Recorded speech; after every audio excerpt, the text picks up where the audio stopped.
scholarship influence your college choices, and what has it meant being a Gates Scholar? So I've had the blessing, my sister and I both have had the blessing of going through school without a financial burden. And so the scholarship is intense though. We had to do many essays, and we had to make sure we were well-rounded as students. Not only were we headstrong academically, having a standard or good strong GPA, but we also did community service. We cheered. We were very active in our church. So all those sorts of things helped us achieve this scholarship. And my entire thing was that I knew I worked my butt off in high school, literally all through grade school, and I did not deserve to go to college having my parents with the burden of debt. So I remember in high school, my senior year, I was cheering, playing the violin, all these great things, but my mom made sure before I went out on Friday night, I submitted at least one scholarship. So I was doing that my senior year of college, and although Gates was the biggest scholarship and the one that is most deserving and is very beneficial right now, I applied to others and I did get awarded other scholarships. So I'm very big on scholarship. The money is there, why not take advantage of it? So undergrad, I went to Howard University, very expensive school. And so my scholarship did allow me to go there. That was always my dream school. My senior year, I was applying to different schools, and I was like, I'm only applying to Howard. Like, that's the only place I would like to go. My mom looked at me like I was crazy. Girl, you're applying to more than just one school. So I applied to Howard, and once the scholarship rolled in, I realized that's where I needed to be. Finished there with a degree in biology, and now I'm at Kennesaw State University getting my master's in science, integrative biology to be exact. Funny way of saying research. And so this track was actually not what I intended. I always dreamed, or even now still aspire to be a genetic counselor. That field of genetic counseling is very competitive. The programs accept between 4 to 6 students, no black people whatsoever. It is so plain to just middle-aged white women.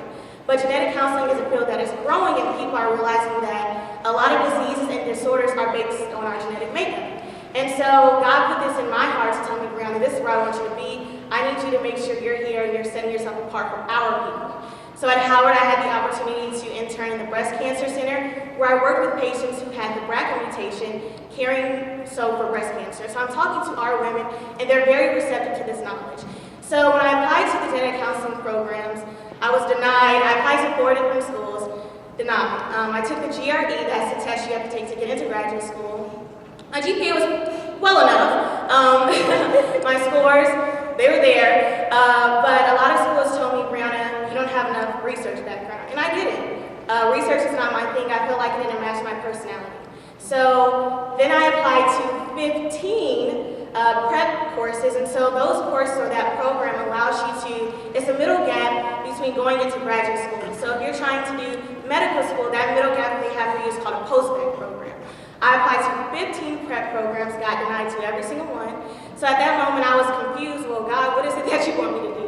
I knew I had the scholarship and I knew I had this money.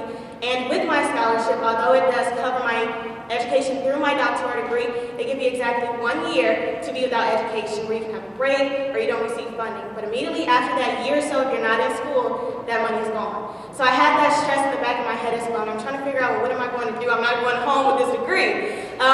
So being denied into one of the prep programs, I applied to UGA, and they were not able to accept me, but then they sent my information to Kennesaw. And Kennesaw had this new master's program, and they just received a grant from the NIH, and it was for African American students. So in that grant, they were able to put me on. But although I was under this grant, they realized I had this money, and so I was talking to the dean during my interview, and he's like, so you're fully funded and no one wants to accept you? I said, that's what I'm trying to figure out.